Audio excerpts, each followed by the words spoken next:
Bharat Ratna doctor Babasaheb Ambedkar यांच्या जयंतीदिनानिमित्त ठाण्यातील कोटनाका येथे उपमुख्यमंत्री एकनाथ शिंदे यांनी त्यांच्या पुतळ्याला पुष्पहार अर्पण करून अभिवादन केलं। या कार्यक्रमाला ठाणे महानगरपालिकेच्या महापौर शर्मिला पिंपळकर, खासदार नरेश मस्के, सभागृह नेते हनुमंत जगदाळे, गटनेते पवन कदम, नगरसेवक राजेश मोरे, योगेश जानकर, नगरसेविका दर्शना जानकर, मीनल संखे, नगरसेवक सुधीर कोकाटे आदी स्थानिक लोकप्रतिनिधी, पदाधिकारी तसंच नागरिकही मोठ्या संख्येने उपस्थित होते।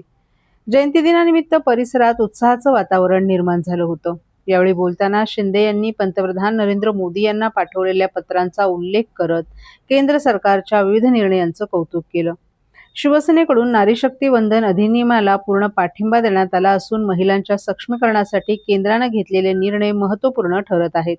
पंतप्रधान नरेंद्र मोदी यांनी महिलांविषयी घेतलेल्या ऐतिहासिक निर्णयाचा त्यांनी विशेष उल्लेख करत अभिनंदन केलं। महाराष्ट्रातील जनतेच्या वतीनं पंतप्रधानांचा देशाचे लाडके भाऊ असा उल्लेख शिंदे यांनी त्यांच्या नेतृत्वाची प्रशंसा केली। राष्ट्र निर्माणाच्या दृष्टीनं केंद्र सरकारने घेतलेल्या विविध धोरणात्मक निर्णयांचा उल्लेख करत त्यांनी केंद्राच्या कामगिरीचं कौतुक केलं। लोकशाही आघाडीमधील तिसरा मोठा घटक पक्ष असल्याचंही त्यांनी नमूद केलं। भविष्यातही विकासाभिमुख उपक्रमांना पाठिंबा देण्याची भूमिका कायम राहील असंही त्यांनी स्पष्ट केलं। हो, आता ते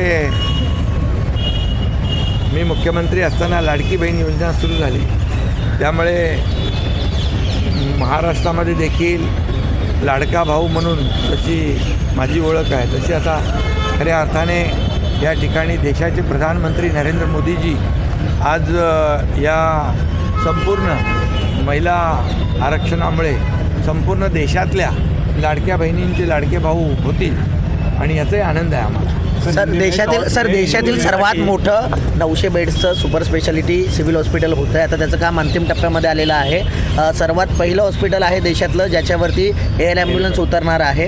अत्याधुनिक अशा प्रकारचं काम जे आहे ते सिव्हिल हॉस्पिटलचं होतं आहे। ठाणे सिव्हिल हॉस्पिटल हे जिल्हास्तरीय हॉस्पिटल आहे आणि यामध्ये हे 900 बेडचं हॉस्पिटल अत्याधुनिक पद्धतीचं होतं आहे आणि हे सर्वसामान्य लोकांसाठी वरदान ठरेल आणि त्यामुळे हे युद्ध पातळीवर जलद गतीने हे झालं, त्याबद्दल मला समाधान आहे।